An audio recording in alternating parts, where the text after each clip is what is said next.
أعوذ بالله من الشيطان الرجيم. بسم الله الرحمن الرحيم.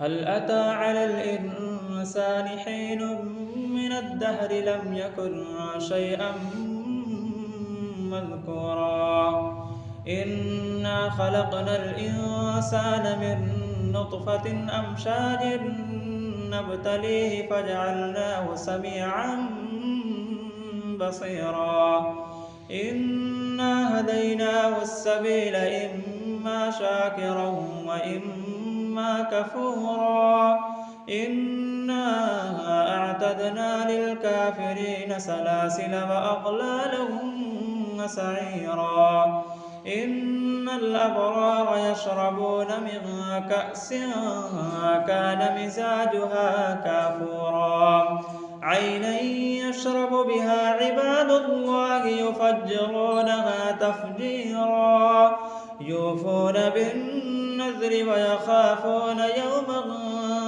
كان شره مستطيرا ويطعمون الطعام على حبه مسكينا ويتيما وأسيرا إنما نطعمكم لوجه الله لا نريد منكم جزاء ولا شكورا إنا نخاف من ربنا يوما عبوسا قمطريرا فوقاهم الله شر ذلك اليوم ولقاهم نضرة وسرورا.